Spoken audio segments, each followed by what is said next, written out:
Hello friends, स्वागत है आप सभी का कहानियों का पिटारा बाय अंजू में। एक बार फिर हम हाजिर हैं एक नई कहानी लेकर जिसका नाम है रवि भामा विक्रमादित्य की परीक्षा। यानी कहानी है सिंहासन बत्तीसी। लेकिन कहानी शुरू करने के पहले मैं अंजू स्वागत करना चाहती हूँ अपने नए श्रोताओं का जो आज पहली बार हमसे जुड़े हैं इस चैनल पर, पहली बार जिन्होंने विजिट किया है। सो फ्रेंड्स, थैंक यू, आपने अपने बिजी शेड्यूल में से समय निकाला कहानी सुनने के लिए और उसमें भी आपने हमारे चैनल को चुना। सो फ्रेंड्स, नए और पुराने सभी श्रोताओं का तहे दिल से शुक्रिया। तो चलिए कहानी शुरू करते हैं। छठी पुतली रवि भामा ने जो कथा सुनाई वो इस प्रकार है। एक दिन विक्रमादित्य नदी के तट पर बने हुए अपने महल से प्रकृति के सौंदर्य को निहार रहे थे। बरसात का महीना था, इसलिए नदी उफान पर थी और अत्यंत तेजी से बह रही थी। इतने में उनकी नज़र एक पुरुष, एक स्त्री और एक बच्चे पर पड़ी। उनके वस्त्र तार तार थे और चेहरे पीले। राजा देखते ही समझ गए कि ये बहुत ही निर्धन है। सहसा वे तीनों उस नदी में छलांग लगा गए। अगले ही पल प्राणों की रक्षा के लिए चिल्लाने लगे। विक्रम ने बिना एक पल भी गवाए नदी में उनकी रक्षा के लिए छलांग लगा दी।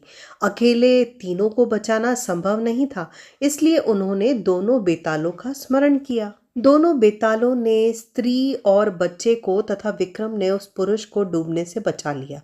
तट पर पहुंचकर उन्होंने जानना चाहा कि वे आत्महत्या क्यों कर रहे थे।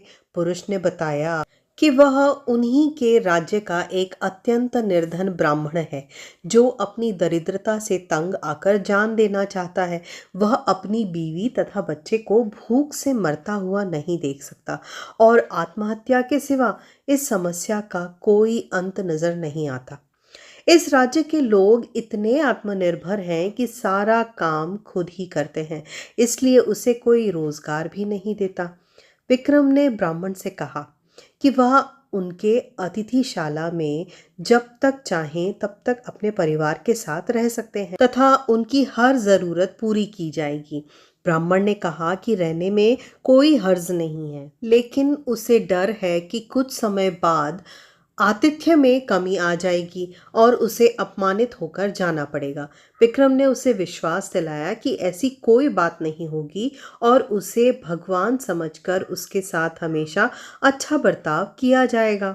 विक्रम ने इस तरह विश्वास दिलाया कि ब्राह्मण परिवार मान गया और अतिथिशाला में आकर रहने लगा। उसकी देखरेख के लिए नौकर चाकर नियुक्त कर दिए गए और वे मौज से रहने लगे। वे अपनी मर्जी से खाते पीते और आरामदेह पलंग पर सोते थे। किसी चीज की उन्हें कमी नहीं होने दी गई, लेकिन वे सफाई पर बिल्कुल ध्यान नहीं देते थे। जो कपड़े पहनते थे उन्हें कई कई दिनों तक बदलते ही नहीं थे। वे जहां सोते वहीं थूकते और मलमूत्र भी त्याग कर देते थे। चारों तरफ गंदगी ही गंदगी फैल गई। दुर्गंध के मारे उनका स्थान एक पल भी ठहरने लायक नहीं रहा। नौकर चाकर कुछ दिनों तक तो धीरज से सब कुछ सहते रहे, लेकिन कब तक ऐसा चलता। राजा के कोप की भी अब उन्होंने परवाह नहीं की और भाग खड़े हुए। राजा ने कई और अन्य नौकर भेजे, पर सब के सब एक ही जैसे निकले। सबके लिए यह काम असंभव साबित हुआ। तब विक्रम ने खुद ही उनकी सेवा का बीड़ा उठाया। उठते बैठते सोते जागते वे ब्राह्मण परिवार की हर इच्छा पूरा करते। दुर्गंध के मारे माथा फटा जाता, फिर भी कभी अपशब्द या दुर्व्यवहार नहीं करते थे। उनके कहने पर विक्रम उनके पांव भी दबाते थे। ब्राह्मण परिवार ने हर संभव प्रयत्न किया कि विक्रम उनके आतिथ्य से तंग आकर अतिथि सत्कार भूल जाएं और अभद्रता से पेश आएं, मगर उनकी हर कोशिश असफल रहती। बड़े सब्र से विक्रम ने उनकी सेवा की और निरंतर सेवा में लगे रहे। कभी उन्होंने उन्हें शिकायत का मौका नहीं दिया। एक दिन तो ब्राह्मण ने जैसे उनकी परीक्षा लेनी चाहिए। उन्होंने राजा से कहा कि वे उनके शरीर पर लगी विष्ठा को साफ करें और उसे अच्छी तरह नहला धुलाकर साफ सुथरे वस्त्र पहनाएं। विक्रम तुरंत उनकी आज्ञा को मानकर अपने हाथों से विष्ठा साफ करने के लिए बढ़े अचानक चमत्कार हुआ। ब्राह्मण के सारे गंदे वस्त्र गायब हो गए। उनके शरीर पर देवताओं के द्वारा पहने जाने वाले वस्त्र आ गए। उनका मुखमंडल तेजी से प्रदीप्त हो गया। सारे शरीर से सुगंध निकलने लगी। विक्रम आश्चर्यचकित थे। तभी वह ब्राह्मण बोला कि दरअसल वह वरुण है। वरुण देव ने उनकी परीक्षा लेने के लिए यह रूप धरा था।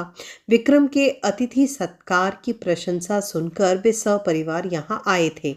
जैसा उन्होंने सुना था वैसा ही उन्होंने पाया। इसलिए विक्रम को उन्होंने वरदान दिया कि उसके राज्य में कभी अनावृष्टि नहीं होगी और वहां की जमीन से तीन तीन फसलें प्राप्त होंगी। विक्रम को वरदान देकर वे सपरिवार अंतर्ध्यान हो गए। सो फ्रेंड्स, ये थी आज की कहानी। अब हम मिलेंगे अगले वीडियो में किसी नई कहानी, किसी नई रचना, किसी नई कृति के साथ।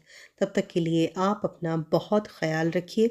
इस वीडियो को लाइक कीजिए, चैनल को सब्सक्राइब कीजिए और अपने कमेंट्स में हमें ज़रूर बताइए ये कहानियाँ आपको कैसी लग रही हैं और आप कहाँ से इन कहानियों को सुन रहे हैं। हमें ये जानकर बेहद खुशी होगी कि देश में या दुनिया में कहाँ बैठकर आप इन कहानियों का आनंद ले रहे हैं।